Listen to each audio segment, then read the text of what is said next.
1. Twins. Mind is the forerunner of all actions. All deeds are led by mind, created by mind. If one speaks or acts with a corrupt mind, suffering follows, as the wheel follows the hoof of an ox pulling a cart. Mind is the forerunner of all actions. All deeds are led by mind, created by mind. If one speaks or acts with a serene mind, happiness follows, as surely as one's shadow. He abused me, mistreated me, defeated me, robbed me.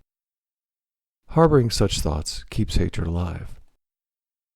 He abused me, mistreated me, defeated me, robbed me. Releasing such thoughts banishes hatred for all time. Animosity does not eradicate animosity. Only by loving kindness is animosity dissolved. This law is ancient and eternal. There are those who are aware that they are always facing death. Knowing this, they put aside all quarrels. The one who lives for sensation, indulgent in eating, lazy and lacking in energy, the tempter Mara breaks, just as the wind breaks a frail tree.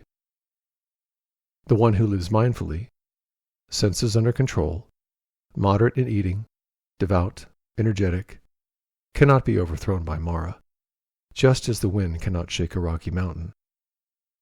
The monk's robe does not in itself render one free from stain. If the one who wears that robe is lacking in self-control and honesty, he is unworthy of such a robe.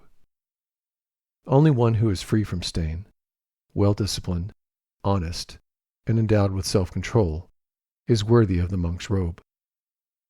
Those who fail to distinguish the non-essential from the essential, and the essential from the non-essential, will, in feeding on the wrong thoughts, fail to attain the essential. On the other hand, those who correctly perceive the essential as essential, and the non-essential as non-essential, will, in feeding on the right thoughts, attain the essential. As rain pours through badly thatched houses, so does desire penetrate the undeveloped mind. As rain fails to pour through a well-thatched house, so does desire fail to penetrate the well-developed mind. For the doer of evil there is only grief, here as well as hereafter. In both states he experiences grief, seeking his own unwholesome acts. For the doer of good deeds there is rejoicing, here as well as hereafter. Joy and more joy are his as he sees his own right action. The doer of evil reaps suffering, here and hereafter, in both states remembering, I have committed evil. Not only here, but hereafter he experiences more suffering, because he has gone to a state of suffering. The doer of good deeds reaps happiness, here and hereafter, in both states remembering, I have done good deeds, and there is more joy, because he has gone to a blissful state. A careless person, quoting much of the scriptural text but not living it, cannot share the abundance of the holy life, just as the cowherd, counting other people's cattle, cannot taste the milk or ghee. Reciting a small portion of the scriptures, but putting it diligently into practice, letting go of passion, aggression, and confusion, revering the truth with a clear mind, and not clinging to anything, here or hereafter, brings the harvest of the holy life. 2. Mindfulness. Mindfulness is the path to immortality. Negligence is the path to death. The vigilant never die, whereas the negligent are the living dead. With this understanding, the wise have developed a high degree of mindfulness, rejoice in mindfulness, delighting in the domain of the noble ones. Those awakened ones, dedicated to meditation, striving actively and vigorously, attain nirvana, the ultimate security. The fame and fortune of the man who is vigorous, aware, unsullied, acting with consideration and restraint, become ever-growing. The wise man, by vigor, mindfulness, restraint, and self-control, creates for himself an island which no flood can submerge.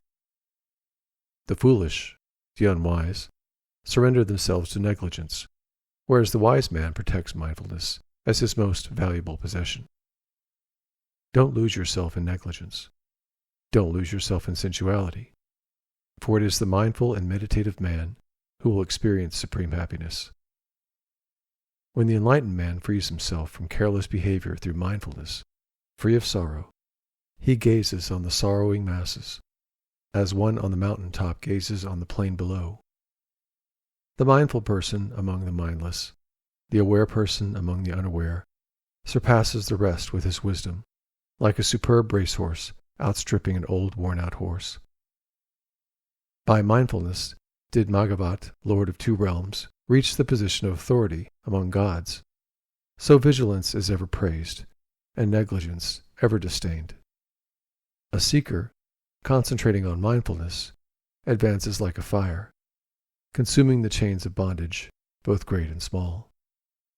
A monk or layperson, rejoicing in mindfulness, seeing the danger of negligence, cannot fall backwards, and is close to nirvana.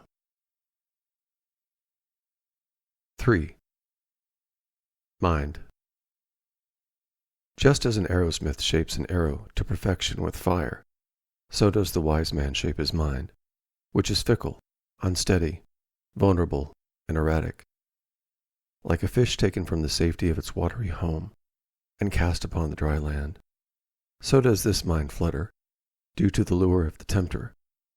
Therefore, one should leave the dominion of Mara.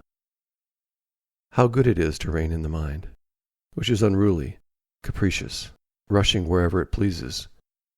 The mind so harnessed will bring one happiness. A wise man should pay attention to his mind, which is very difficult to perceive. It is extremely subtle and wanders wherever it pleases. The mind, well guarded and controlled, will bring him happiness. One who keeps a rein on the wandering mind, which strays far and wide, alone, bodiless, will be freed from the tyranny of the tempter. A man of fickle mind will never attain wisdom to its fullest, since he is ignorant of the Dhamma and has wavering faith. The heart of the fully conscious man is fearless. He has freed his mind of lust and anger. He has transcended both good and evil. Observe this body, as fragile as an earthen vase. Build a mind as solid as a fortified city. Then confront Mara with the weapon of insight, and, proceeding without attachment, guard what you have already conquered. Certainly before long, this body will lie on the ground, lifeless and unconscious, cast aside like a useless log.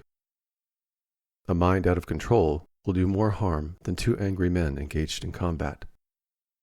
A well-directed mind creates more well-being than the wholesome actions of parents toward their children.